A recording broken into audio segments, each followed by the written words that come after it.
So this week we are talking about Jesus the healer, hence our dirty hands. So when we think about Jesus healing, let's start off with this question. When we think about Jesus healing, what do we typically think about? Like if somebody said, Jesus healed us. Okay. So what type of healing is that? Like a physical healing. So so some examples, the blind man, the lame man. What are some other ones y'all can think of? The lepers. Was that what you were going to say? All right.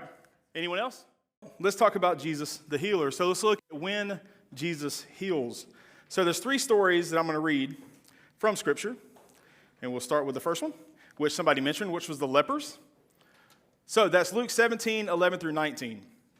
And it says, while traveling to Jerusalem, he passed between Samaria and Galilee, speaking about Jesus. As he entered a village, 10 men with leprosy met him. They stood at a distance and raised their voices, saying, Jesus, Master, have mercy on us. When he saw them, he told them, go and show yourselves to the priests. And while they were going, they were cleansed. But one of them, seeing that he was healed, returned, and with a loud voice gave glory to God. He fell face down at his feet, thanking him, and he was a Samaritan. Then Jesus said, were not 10 cleansed? Where are the other 9? Didn't any return to give glory to God but this foreigner? And he told him, get up and go on your way. Your faith has saved you. So there's 10 lepers. Jesus is walking from Samaria to Galilee. And there's these 10 lepers sitting out. They're like, Jesus, heal us. Have mercy on us. And Jesus does. And then all of them go to the temple. They all realize that they've been cleansed, but only one of them comes back and praises God. And Jesus makes a point for us to understand that it's a Samaritan. That's a sermon for another story or another lesson, but you guys understand. But he says, stand up and go. Your faith has made you well. The second one that I want to look at is in Mark chapter 5. So the next two will be in Mark chapter 5, so you can turn there and you can hang out there for a while. But this is the bleeding woman. Now, a woman suffering from bleeding for 12 years had endured much under many doctors. She had spent everything she had and was not helped at all. On the contrary, she became worse. Having heard about Jesus, she came up behind him in a clothing. For she said, if I touch his clothes, I'll be made well. Instantly, her flow of blood ceased, and she sensed in her body that she was healed of her affliction. At once, Jesus realized in himself that the power had gone out from him. He turned around in the crowd and said, who touched my clothes? His disciples said to him, you see the crowd pressing against you, and yet you say, who touched me? But he was looking around to see who had done this. The woman, with fear and trembling, knowing what had happened to her, came and fell down before him and told him the whole truth. Daughter, he said to her, your faith has saved you. Go in peace and be healed from your affliction. Now, this story, interestingly enough, is sandwiched in between the last story that we're going to talk about, and that is the dead daughter. So that one is Mark chapter 5, verses 21 through 24, and then 35 through 43. So it's interesting how this one story is kind of put in the middle of the other ones. So it says, when Jesus had crossed over again by boat to the other side, a large crowd gathered around him while he was by the sea. One of the synagogue leaders named Jairus came, and when he saw Jesus, he fell at his feet and begged him earnestly, my little daughter is dying. Come and lay your hands on her so that she can get well and live. So Jesus went with him, and a large crowd was following and pressing against him, which gives us context for the bleeding woman. Now let's continue on in verse 35. While he was still speaking, so he was talking to the woman with the bleeding issue. While he was still speaking, people came from the synagogue leader's house and said, your daughter's dead. Why bother the teacher anymore? When Jesus overheard what was said, he told the synagogue leader, don't be afraid, only believe. He did not let anyone accompany him except Peter, James, and John, James's brother. They came to the leader's house, and he saw a commotion, people weeping and wailing loudly. He went in and said to them, why are you making a commotion and weeping? The child is not dead, but asleep. They laughed at him, but he put them all outside. He kicked them out of the house. Then he took the child's father, mother, and those who were with him and entered the place where the child was. Then he took the child by the hand and said to her, Talitha koum, which is translated, little girl, I say to you, get up. Immediately the girl got up and began to walk. She was 12 years old. At this, they were utterly astounded. Then he gave them strict orders that no one should know about this and told them to give her something to eat. So we go through these three stories for a reason. These are only 3 times that Jesus healed in the Gospels. But there's actually between 25 and 30 unique stories between all 4 Gospels that talk about Jesus healing people and Jesus bringing people back from the dead. So this isn't saying like stories that are repeated in different Gospels, but 25 to 30 specific instances that are unique of how Jesus healed people or brought them back from the dead. Now, in each one of these cases, we see something in common. So the first thing that we see in common is that Jesus heals because of compassion. So Jesus shows compassion to these people. When Jesus healed someone, it showed that he truly cared about them, that he cared about their well-being. He came to earth to show God's love and to show God's compassion. And God would have never sent Jesus to earth if he didn't care about his people. So God cares about each one of us. And we see Jesus' compassion shining through in each of these instances. There's a reason why I chose these 3, and it's going to cause us to go to the Old Testament. So, John, if you'll go to the next slide, and then you'll have to come back.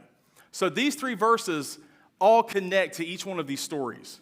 And there's an interesting reason for that. So Leviticus 5:3, it says, it's talking about anyone with human uncleanliness, which leprosy is included in this. Or if he touches human uncleanness, any uncleanness by which one can become defiled without being aware of it, but later recognizes that he incurs guilt. So what this is saying is that if anyone touches a leper, they're immediately considered ceremonially unclean, and they're guilty. Leviticus 15:19 through 24 talks about a woman who was bleeding, and you know why if you're a lady. But if anyone touches her, they become unclean, and then anything she touches also becomes unclean, and if someone touches the thing that she touched, they become unclean. So that ties in with our second story. The third story, Numbers 19:11 through 13, says if anyone touches a dead body, they will become unclean. If they touch a dead body and do not purify themselves, it defiles the tabernacle of the Lord, and that person will be cut off from Israel. Do you guys get the connection here? In each one of these laws that were given in Leviticus, Jesus would have been ceremonially unclean. Because with the lepers, he touched them. The guy bowed down on his feet, touched Jesus. With the lady that was bleeding, she grabbed onto Jesus' garment, which became defiled, which means Jesus would have become defiled. And then with the dead girl, he grabbed her hand before he spoke to her. So Jesus' compassion was more important than these rules that were in Leviticus. But here's the interesting thing about it. Jesus is not us. So had we touched these things, we would have been unclean. But because of who Jesus is, because he is holy and because he is God, not only did he not become unclean, he actually made the others clean. So because Jesus is God, instead of him becoming unclean, he made them clean. Which to me is just amazing. Out of compassion, he does these things. He saw them where they were, and he reached out and he touched them and healed them and made them whole. The second thing that we see that Jesus does with healing is he heals those people that have faith in these 3 stories. So there's a second commonality. In all 3 of these stories, whenever the leper comes back, Jesus tells him, your faith has healed you. Whenever the woman with a bleeding issue comes, he says, daughter, your faith has healed you. With Jairus, we see that his faith is what caused his daughter to be healed. So Jesus was healing these people because they had faith in him. He recognized their faith and he healed them. And then the third thing that shows is that he has authority over sickness and death. In all of these stories, it showed that Jesus had control over life and death. He could heal the sick. He could bring the dead back to life because of who he is. And he did this. And so whether it was an individual person or whether it was multitudes of people, the Gospels talk about these instances to where Jesus healed people, and then Jesus brought 3 people back from the dead. And so a lot of us have heard stories about people being miraculously healed. Has anyone ever heard a story about somebody may have had cancer and the next thing you know it's gone? Or somebody that could have been in a car wreck that should have killed them and they survived and maybe even walked away without being injured? I mean, we hear these miraculous stories all the time. And that's a testimony to God's power and his authority. But let me ask you this. What happens when Jesus doesn't heal someone?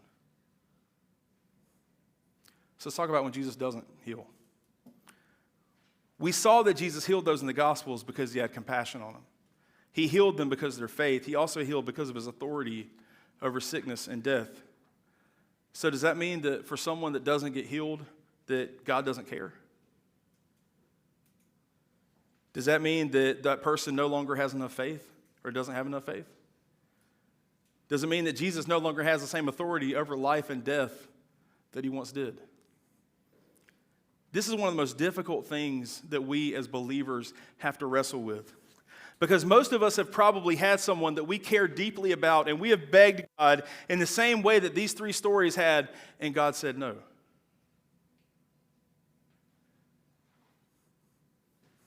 I know that I have, and I'm sure some of you probably have as well. And you may have prayed so much, but you just felt like God wasn't listening. This can really hurt. It's painful. We hear of these people getting healed and wonder why God is not healing the person that we're praying for. Has anyone ever been in that position? I know I have. Let me share a few things that I hope will help you understand why Jesus doesn't always heal people. One of the stories that always comes to mind when I think about this is in 2 Corinthians chapter 12, verses 7 through 10. In this moment, Paul is writing to the Corinthian church and talking about the struggles that he's having, and he just tells them this. He says, "Therefore, so that I would not exalt myself, a thorn in the flesh was given to me, a messenger of Satan to torment me, so that I would not exalt myself. Concerning this, I pleaded with the Lord 3 times that it would leave me. But he said to me, my grace is sufficient for you, for my power is perfected in weakness. Therefore, I will most gladly boast, so that Christ's power may reside in me. So I take weaknesses and insults and hardships and persecutions and in difficulties for the sake of Christ. For when I am weak, then I am strong." So God gives Paul this thorn in the side because it seems like Paul may have gotten arrogant about who he was. And God says, we're not going to do this anymore. And so he puts this thorn in Paul's side basically just to torment him. And that's what he says is tormenting me. It's driving me insane. And it's to teach Paul to depend more on Jesus. But even though Paul pleaded with Christ to remove it, he didn't. We saw the lepers, the bleeding woman, Jairus' daughter, all of them pleaded with Christ, and Christ healed them. But why did he not heal Paul? Why did he not take this away from Paul? If anyone deserved to be relieved of their pain or their torment, it was Paul. Did Jesus not have compassion for him?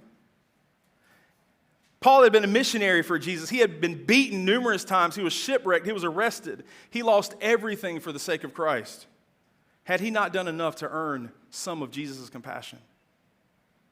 Did Paul not have enough faith?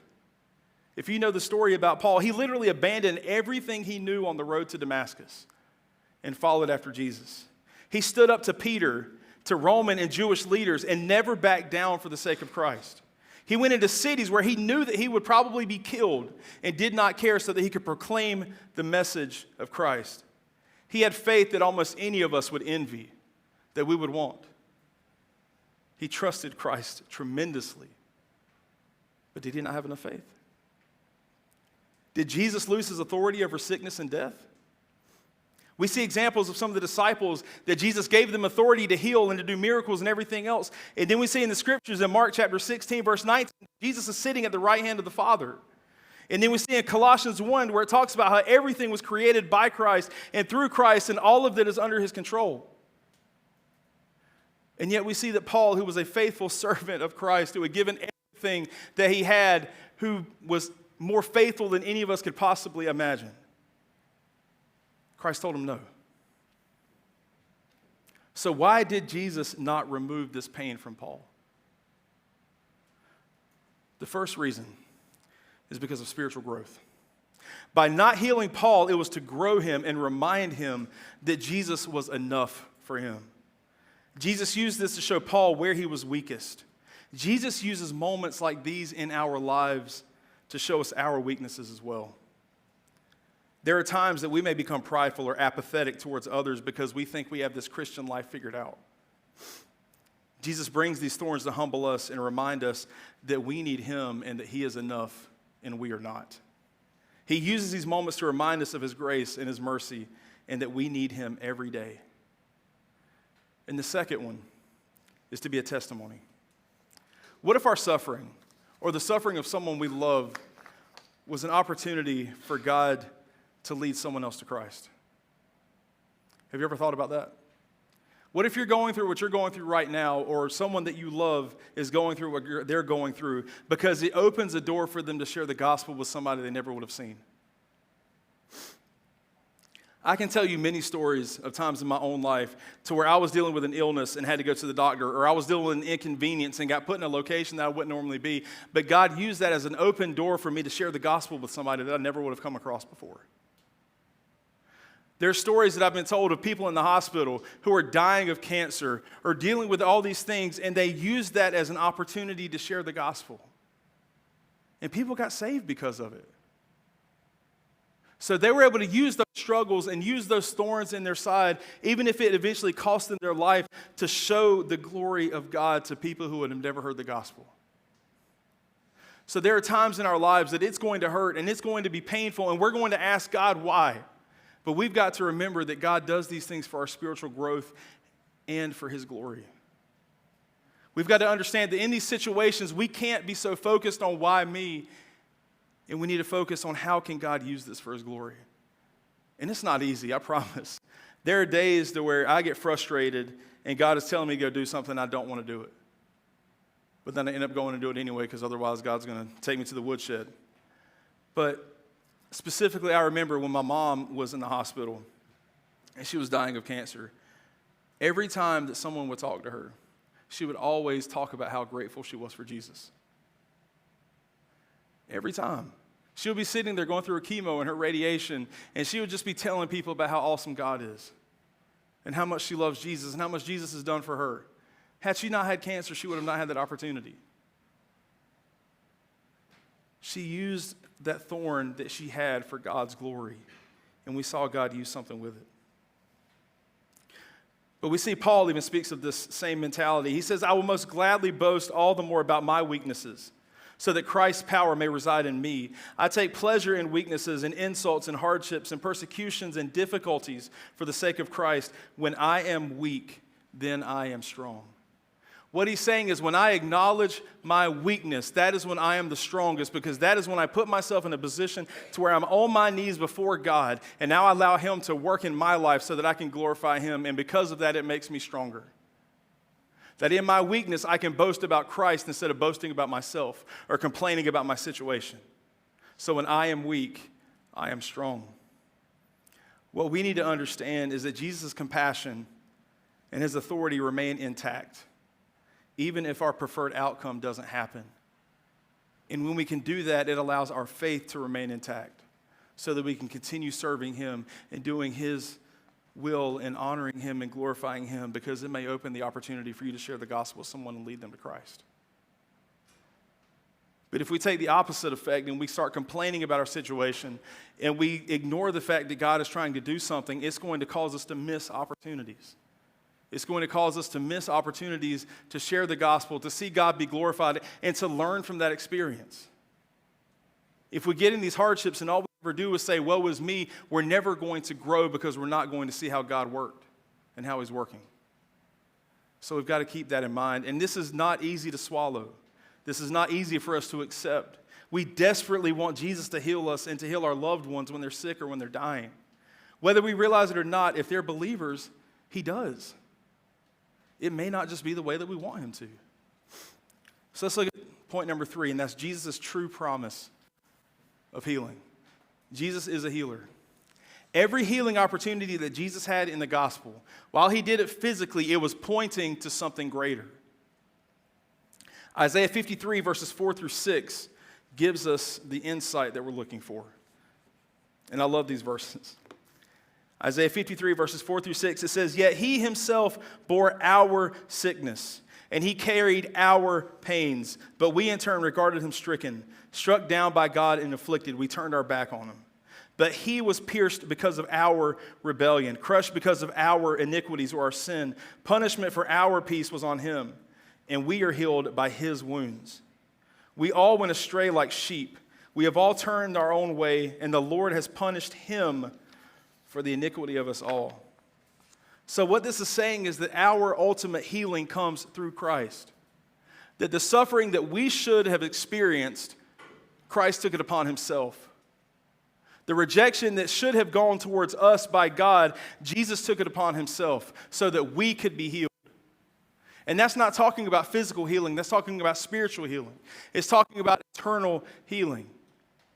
Jesus did come to heal physically, but it pointed to the greater healing, which is salvation, which is eternity. Think of it this way. If Jesus came to heal all of us physically, we would live forever, right here on this earth. Does anyone want to live forever on this planet? Anybody? No, this planet sucks. I mean, it does. It's not theological, but it's correct. But when you look around you, does this world look like somewhere you want to live forever? Probably not. You've got people being murdered on a daily basis. You've got people being robbed. You've got people dying of sickness. I mean, we get the flu, we get sick, and it lasts for weeks. Jesus may not heal us physically in this life, but that's because he has something so much better for us in eternity. We are not designed to live forever on this planet because this planet is broken. This planet is wicked, and this planet is dying.